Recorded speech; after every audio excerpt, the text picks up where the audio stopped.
ইন্না জাআলনা ফি আনাকিহিম আগলালান ফাহিয়া ইলাল আযকানি ফাহুম মুকমাহুন, নিশ্চয় আমি তাদের গলদেশে বেড়ি পরিয়ে দিয়েছি।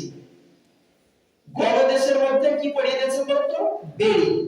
এবং সেটা আবার এর চিবুকের নিচ দিয়ে চিবুক। এখন আপনি এটা বুঝবেন কিভাবে?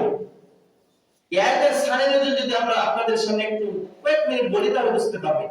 এই আয়াতটা যখন নাজিল হয় ওই সময় আবু জেহেল এবং তার মাখজুমি দুইজন ব্যক্তির সম্বন্ধে আলোচনা করা এসেছে। এই আয়াতের সানের এসেছে। আয়াতের বিবরণ সানের বিবরণ হচ্ছে এই রকম। একবার আবু জেহেল তিনি একেবারে শপথ করে বলল, মুহাম্মদ যখনই সালাতের মধ্যে দাঁড়াবে, সালাতে সিজদারত যাবে, তখন আমি এই পাথরটাকে নিয়ে তার মস্তকটাকে একবারে দ্বিখণ্ডি করে শেষ করে দেব। এই রকম পরিপ্রেক্ষিতে বিশ্বনবী যখন কাবার প্রান্তরে সালাত আদায় করছেন, এমন মুহূর্তে আবু জেহেল দৌড়ে গিয়ে একটি পাথর নিয়ে আসলো। আসার পর বিশ্বনবী যখন সিজদা চলে যাবেন, সিজদারত অবস্থায় আর আবু জেহেল পাথরটা এইভাবে উপরের দিকে এভাবে তুলেছে। আমার দিকে লক্ষ্য করেন, এইভাবে উপরের দিকে তুলে আছে। আল্লাহ পাক রব্বুল আলামিন দেখছেন, আল্লাহ রব্বুল আলামিন দেখতেছেন। হযরত ইব্রাহিম আলাইহিস সালাতু সালামকে যেমন অগ্নিকুণ্ডের মধ্যে নিক্ষেপ করা হলো, ওই সময় আল্লাহ পাক রব্বুল আলামিন আগুনকে আদেশ দিলেন, ইয়া নারু কুনি বারদা ওয়া সালামান আলা ইব্রাহিম, হে আগুন তুমি আমার বন্ধুর জন্য, তুমি আমার প্রিয় রাসূলের জন্য, হাবিবের জন্য তুমি একেবারে ঠান্ডাদায়ক হয়ে যাও। সঙ্গে সঙ্গে ওই আগুন নিস্তেজ হয়ে ফুলে পরিণত হয়ে গেল। চল বলি সুবহানাল্লাহ। ওই আল্লাহ পাক রব্বুল আলামিন হাসিন আলাইহি, সে আল্লাহ পাক রব্বুল আলামিনের প্রিয় রাসূলকে আবু জেহেল মারার জন্য হাত এইভাবে পাথরকে উপরে তুলে আছে।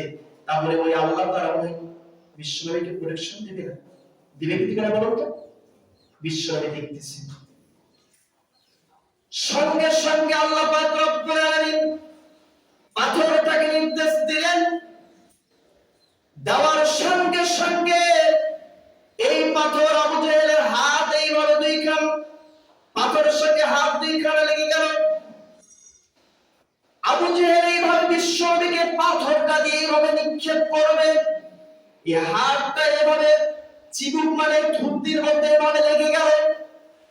উঠাইতে পারে না, নিচে নামাইতে পারে না, উঠাইতে পারে না, নিচে নামাইতে পারে না। পাথরের সঙ্গে দুইখানা হাত লেগে গেল। আর এই থুতনির নিচ দিয়ে চিবুকের বেড়ির মতো পড়ে গেল। এমন এক কার্যক্রম শুরু হয়ে গেল, হইচই লেগে গেল। এসেছিল বিশ্বনবীকে চিরবিদায় করার জন্য, কিন্তু মহান রবের পরিকল্পনা, কাফেররাও ষড়যন্ত্র করে, মহান আল্লাহ পাক রব্বুল আলামিনও ষড়যন্ত্র করে। উত্তম একজনের কৌশলে তিনি হচ্ছেন আমার রব আল্লাহ। ওই আল্লাহ পাক রব্বুল আলামিন এই আবু জেহেলের কুকীর্তিগুলো কুরআনুল কারীমের সূরাতুল ইয়াসিনের ৮ নম্বর আয়াতের মধ্যে জগৎ বিশ্ববাসীর জন্য শিক্ষা রূপে আল্লাহ পাক রব্বুল আলামিন জানিয়ে দিলেন। এইভাবে করে যত নবী এবং পয়গম্বর আলাইহিস সালাতু সালামকে আমি গ্রহণ করেছি, যারাই তাদের গায়ে হাত তোলার জন্য চেষ্টা করেছে, আমি আল্লাহ পাক রব্বুল আলামিন কাউকে ছাড় দিয়েছি, কিন্তু আমি আল্লাহ পাক রব্বুল আলামিন ছেড়ে দিতে, কথা বলেন ঠিক কি না?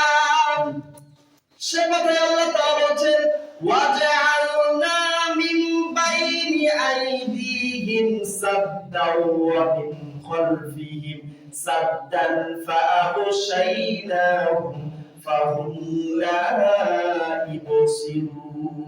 আল্লাহু আকবার। এইদিকে বিশ্বনবী সালাতরত অবস্থায়, এইদিকে আবু জেহেল পাথর উপরের দিকে হাত দুইখানা লেগে গেছে পাথরের সঙ্গে। তার আগে আমি কয়েকটা কথা বলে নিই, তারপরে আমি আলোচনার মধ্যে প্রবেশ করব। এইভাবে নবীদের মতো করে যারা দাওয়াত পৌঁছে দিয়েছে, ওই সময় কাফেররা কিভাবে যারা দাওয়াত দিয়েছে তাদের উপর নির্মম নির্যাতন করেছে তাদের একটি তুলে ধরছি। দেখেন, বিশ্বনবী যখন দাওয়াত নিয়ে গেলেন, বিশ্বনবী যখন কাবার প্রান্তরে সালাত আদায় করছিলেন, বুখারী শরীফের 520 নম্বর হাদিস থেকে আমি এটাকে কোট করেছি। বিশ্বনবী যখন কাবার প্রান্তরে সালাত আদায় করছিলেন, এমন মুহূর্তে কুরাইশদের একটি দল পাশে সমাগত।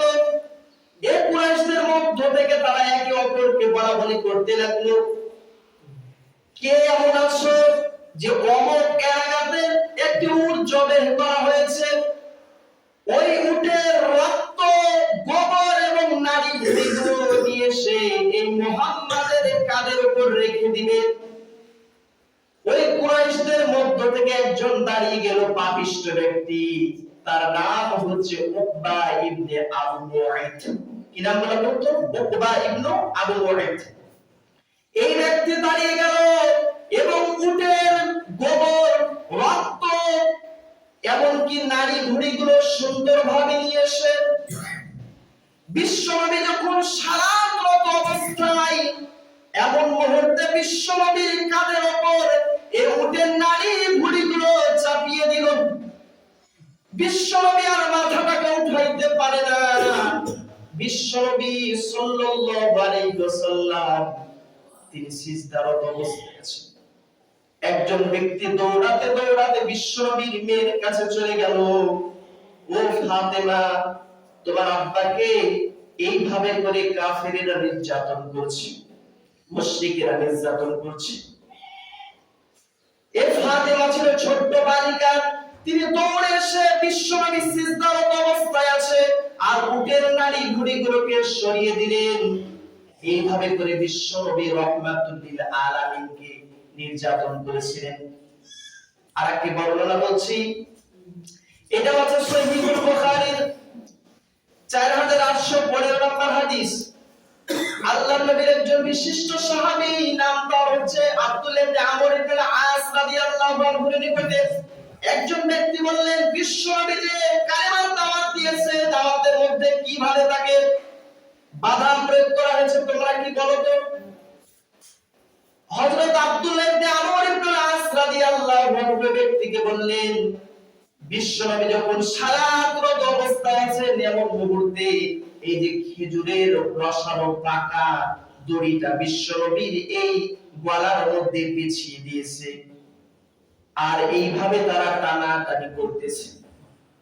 এমন মুহূর্তে দৌড়ে এসে হযরত আবু বকর রাদিয়াল্লাহু আনহু ওই উকবা ইবনে আবু মুআইত কাজটি করছিলেন, তাকে ধাক্কা মেরে ওই উটের অর্থাৎ ওই রসালো পাকা দড়ি থেকে বিশ্বনবীর গলা থেকে দড়িটাকে খুলে দিলেন। আর তিনি বলতে লাগলেন, ক্বালা আতাবকুম রাজুলান রাব্বি আল্লাহ, আমাদের রবকে এজন্যই তো সহ্য করতে পারে নাই ওই সময়ের কাফেররা।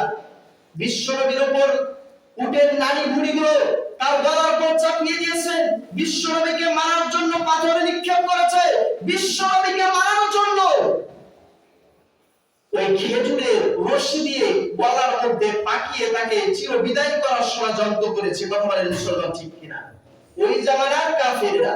বর্তমান নব্য আবু জাহেল, মত্ত ফেরাউন, লেডিস মার্কা এই ফেরাউন কি করেছিল? কোরআনের পাখি আল্লামা দেলওয়ার হোসেন সাইদি রাহিমাহুল্লাহ যখন গোটা বিশ্বের মধ্যে এই কোরআনের হক কথাগুলো যখন জাতির সামনে তুলে ধরেছিল, তাদের একই কায়দায় তাদেরকে জেলখানার মধ্যে, অন্ধকার কুঠরির মধ্যে 13টি বছর জেলখানার মধ্যে রেখেছে। কথা বলেন মুসলমান, ঠিক কিনা?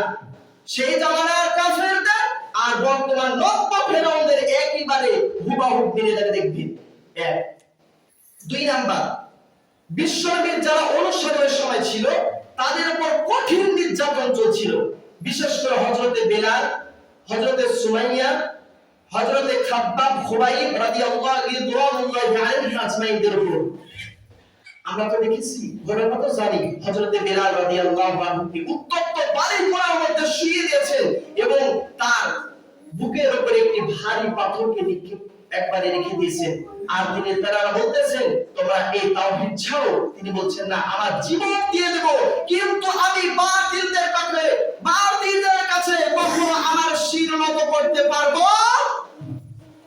তিনি কি বাতিলদের কাছে মাথা নত করেছেন? কথা বলেন।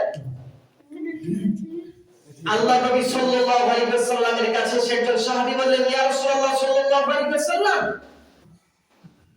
এদিকে তো আপনার বিশ্বনবী এদিকে মর্মহত আছে, কাবা চত্বরের মধ্যে সুন্দরভাবে মর্মহত অবস্থায় বসে আছেন, ওইদিকে অনুসারীদের উপর নির্যাতন, কঠিন নির্যাতন চলতেছে, তিনার হাতে কোনো পাওয়ার নাই, ক্ষমতা নাই, তিনি এইভাবে বসে আছেন। এমন মুহূর্তে বিশ্বনবীর কাছে এসে একজন ব্যক্তি বলছে, ইয়া রাসূলুল্লাহ সাল্লাল্লাহু আলাইহি ওয়াসাল্লাম, আপনি কাফেরদের বিরুদ্ধে বদদোয়া করেন। বিশ্বনবীর চেহারা মুবারক একেবারে রাগান্বিত হয়ে গেল, গুনাহে আগুন ছুটতেছে। তোমরা কি জানো? তুমি কি বলেছো? তুমি জানো আমাদের জামানার আগ মুহূর্তে যারা ঈমান এনেছিল তাদের মাথার উপর করাত রাখা হতো আর চিরে তাদেরকে দ্বিখণ্ডিত করা হতো, তারপরেও তারা ঈমান থেকে পিছপা হটে নাই। আমাদের তো তা হয় নাই। সেই জামানার কাফেরেরা এইরকম তাদের অনুসারীর উপর নির্যাতন করেছিল। আল্লামা দেলওয়ার হোসেন সাইদি রাহিমাহুল্লাহকে যখন গ্রেফতার করা হলো, তাদের অনুসারীরা যখন ঝাপাইয়া ময়দানের মধ্যে আন্দোলন শুরু করলো, এই রকম নির্যাতন এমন ভাবে করলো, বুলেটের গুলি দিয়ে পাখির মতো তাদেরকে চিরবিদায় করে দিল। কথা বলেন মুসলমান, ঠিক কিনা? ওই জামানা বর্তমান জামানা মিল আছে না নাই? 3 নাম্বার, সমর্থকের উপর চাপ প্রয়োগ শুরু করে দিল। কাফেররা বিভিন্ন ধরনের তাকে বিশ্বনবীকে মারার চেষ্টা করলো, তারপর পাচ্ছে না। এক মুহূর্তে একজোট হওয়ার পর বিশ্বনবীর চাচা আবু তালেবের কাছে আসলেন। আসার পর বলছে, আপনি তো এইভাবে মুহাম্মদকে প্রোটেকশন দিতে পারেন না, কারণ আমাদের বাপ-দাদার ধর্মের চুলকানি মাখিয়ে সে অন্য একটি ধর্ম সে প্রচার করে বেড়াচ্ছে, আপনি তাকে প্রোটেকশন দিচ্ছেন, এটা আপনি করতে পারেন না। তখন তিনি এইভাবে ঐক্যজট, বিশ্বনবী দাওয়াতি কাজ ছেড়ে বাড়িতে ফিরবেন, এমন মুহূর্তে বিশ্বনবীকে আল্লাহ বলছে, ভাতিজা তুমি একটু তোমার এই প্রচারটা একটু রোধ করতে পারো না? বিশ্বনবী বলছেন, আমার জীবন যাবে কিন্তু এই কালিমার দাওয়াত থেকে আমি পিছপা হটব না। তারপরও তিনি বাধা থেকে পিছপা হটেন না। এরপরে বিশ্বনবীকে মিথ্যা অপবাদ দেওয়া হলো। কি ধরে বলুন তো? মিথ্যা অপবাদ কি? আল্লাহ রাব্বুল আলামিন শুনো মুসলমান, বিশ্বনবীকে কি মিথ্যা অপবাদ দিল তাও কুরআনুল কারীমের মধ্যে ১৫০০ বছর আগে আল্লাহ পাক রব্বুল আলামিন কোট করে জানিয়ে দিলেন কি মিথ্যা অপবাদ দিয়েছিল। ওয়ামা হুয়া বিকাউলি শাইরিন কলিলাম মা তুমিনুন ওয়ালা বিকাউলি কাহিনিন কলিলাম মা তাযাক্কারুন। আল্লাহু আকবার। সূরাতুল হাক্কার ৪১ এবং ৪২ নম্বর আয়াতের মধ্যে বিস্তারিত তাদের বিবরণ করে আল্লাহ পাক রব্বুল আলামিন তুলে ধরলেন। বিশ্বনবীকে তারা ওই সময় বলল, এই ব্যক্তিটা জাদুকর, আবার তার নাম দিল হচ্ছে গণক। এইভাবে মিথ্যা অপবাদ দিতে লাগলো।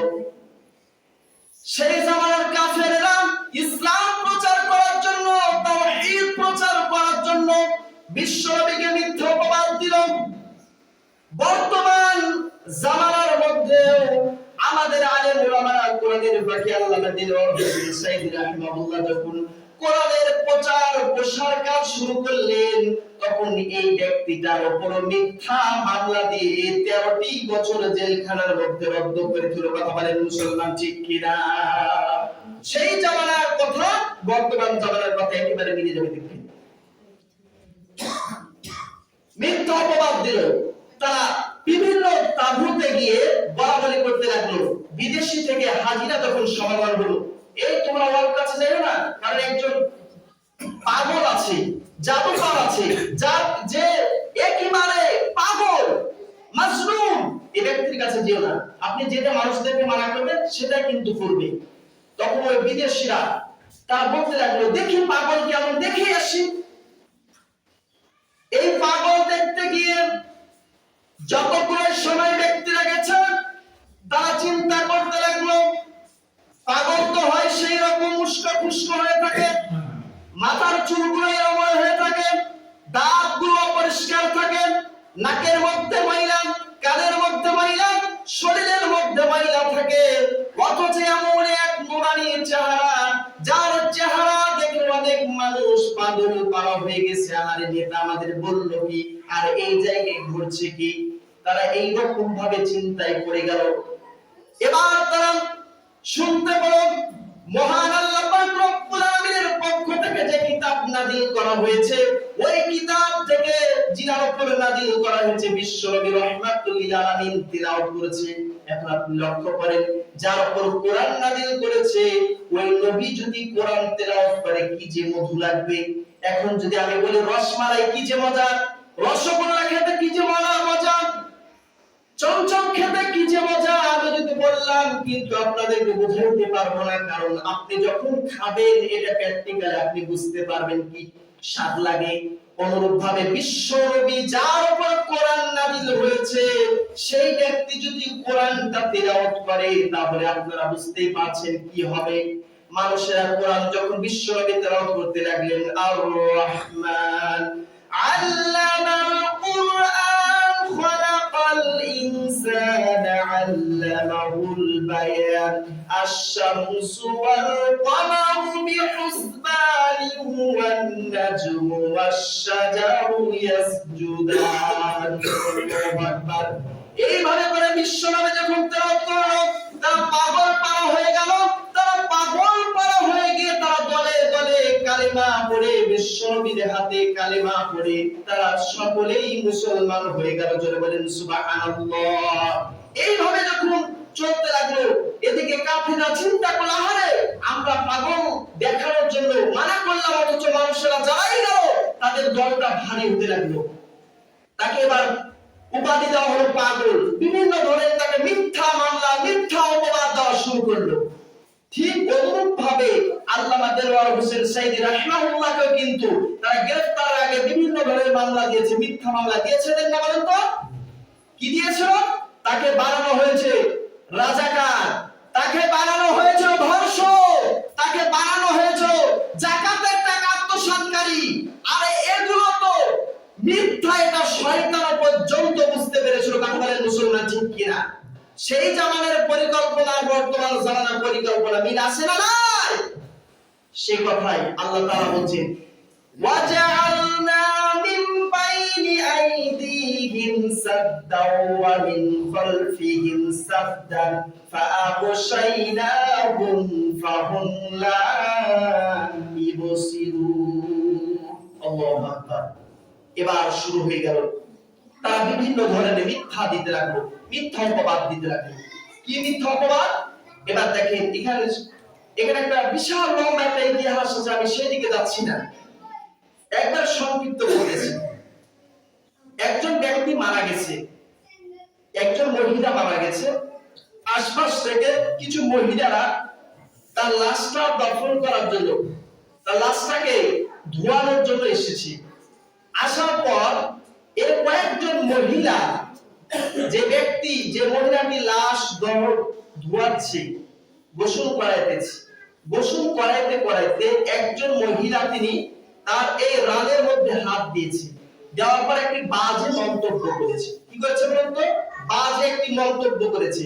মন্তব্য করার সঙ্গে সঙ্গে মৃত ব্যক্তির এই রানের সঙ্গে তার হাতটা জোড়া লাগাও সঙ্গে সঙ্গে লেগে গেছে।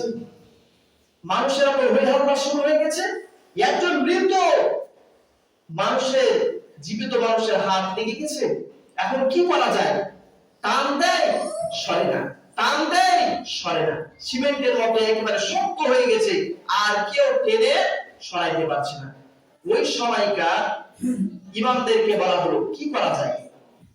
ইমামেরা বলল, তাহলে এক কাজ করো, যেহেতু মৃত ব্যক্তি মারাই গেছে আর এই ব্যক্তিটা জীবিত আছে, তো মৃত ব্যক্তির চামড়াটা কেটে হাতটাকে ছুটিয়ে দাও। এবার যে ব্যক্তিটার স্ত্রী মারা গেছে, ওনার স্বামী বলতেছে, আমি এটা পশ্চিম কালো করতে দিব না, কারণ আমার স্ত্রীটা একেবারে নেক, স্বাভাবিক ছিল, ভালো ছিল, আর আমি এটা করতে দিব না। দরকার হয় আপনার এই স্ত্রী, জীবিত স্ত্রীটার হাত, এই মেয়েটার হাত কেটে বের করে দেওয়া হবে। যিনি বেঁচে আছেন ইনার স্বামী তো তিনিও বলছেন না এটা কোশ্চেন কারো সম্ভব নয়।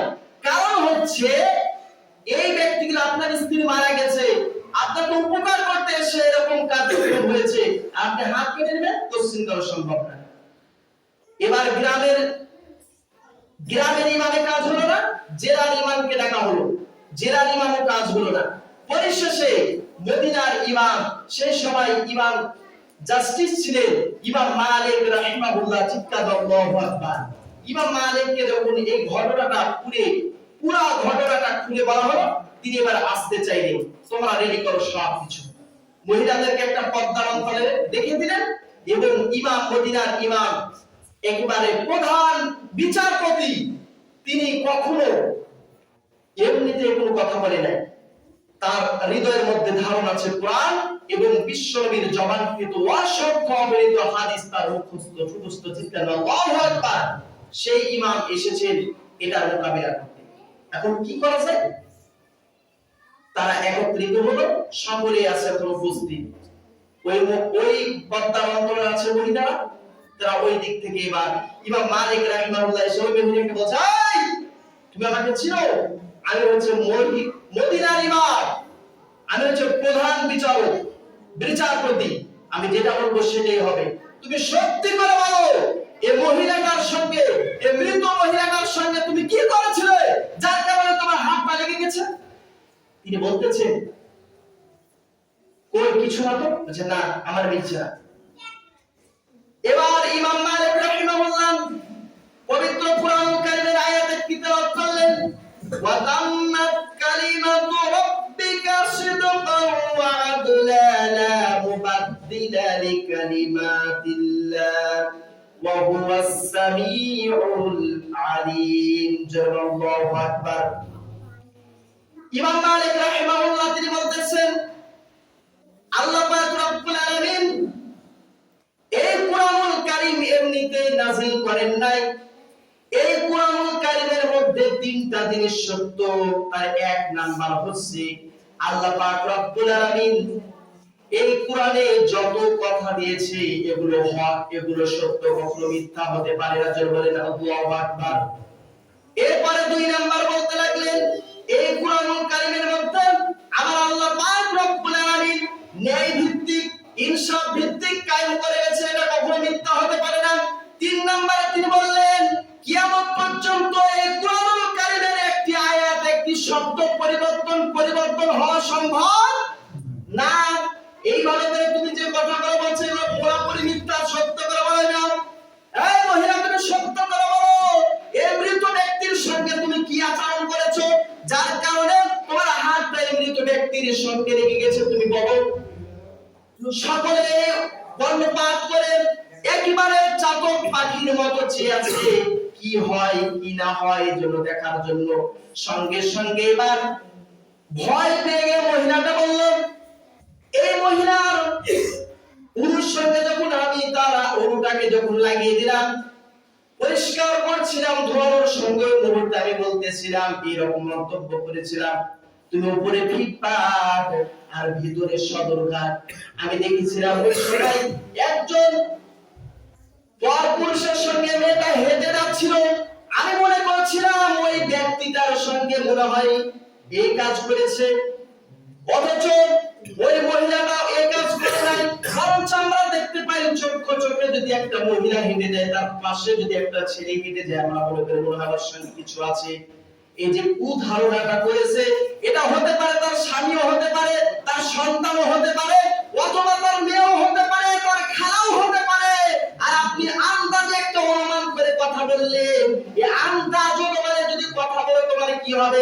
সঙ্গে সঙ্গে ইমাম মালিক রাহিমাহুল্লাহ এবার পবিত্র কুরআনুল কারীমের সূরাতুন নিসা 112 নম্বর আয়াত নাযিল করে জানিয়ে দিলেন। তিনি বলতে লাগলেন, ওয়া মান ইয়াকসিবু খাতিআতান আও ইসমান সুম্মা ইয়ারমি বিহি খালিআন ফাকাদ ইহতামালা বুহতানাও ওয়া ইসমান মুবিনা। আল্লাহু আকবার। ইমাম মালিক রাহিমাহুল্লাহ যখন কুরআনের আয়াত তেলাওয়াত করে জানিয়ে দিলেন, পৃথিবীতে এমন মানুষ আছে যারা কুধারণা করে, যারা অন্যায় করে, অপকর্ম করে, অন্যায় দোষটা চাপিয়ে দিয়ে নিজে সুফি সাজে। এরকম বাংলার জমিনে মানুষ আছে না? নিজে ভালো কাজ করে, অন্যায়টা করে, অন্যায়টা যখন সুযোগটা কমপ্লিট, তখন একজন নিরপরাধ দুর্বল মানুষের উপর কাজটা চাপিয়ে দিয়ে নিজে খুব সাধু সাজে, না আমি কাজটা করি নাই। আসলে নাই, সঙ্গে সঙ্গে মেয়েটা ভয় পেয়ে গেল। তিনি বলতেছেন, এই বাবু সত্যি করে বলো। তখন তিনি ঘটনা পুরা বললেন। বলার সঙ্গে সঙ্গে এবার আল্লাহ তাআলা সূরাতুল নূরের 4 নম্বর আল্লাহ রাব্বুল আলামিন ঘোষণা করে দেন, ওয়াল্লাযীনা ইয়ারমুনাল মুহসানাতি সুম্মা লাম ইয়াতু বিআরবাআতিন আল্লাহু আকবার। আল্লাহ পাক রব্বুল আলামিন সূরাতুল নূরের 4 নম্বর আয়াত নিয়ে দিলেন, যে ব্যক্তি দীর্ঘ অপরাধ নেককার কোন মানুষের উপর অথবা খারাপ ধারণা করেন, তারা যেন 4 জন সাক্ষী হাজির করে। আর যদি 4 জন সাক্ষী তারা হাজির করতে না পারে, তোমরা জেনে নাও, শুনে নাও, ওই ব্যক্তির উপর কুধারণা করার জন্য তাকে 80টা বেতের আঘাত লাগাও। চিৎকার আল্লাহু আকবার। কয়টা বলুন তো? 80টা। তুমি এমনিতে একজন ব্যক্তির উপর তুমি কুধারণা করে মিথ্যা অপবাদ দিবে, এটা কোশ্চিন করা সম্ভব না। কথা বলে মুসলমান, ঠিক কি না?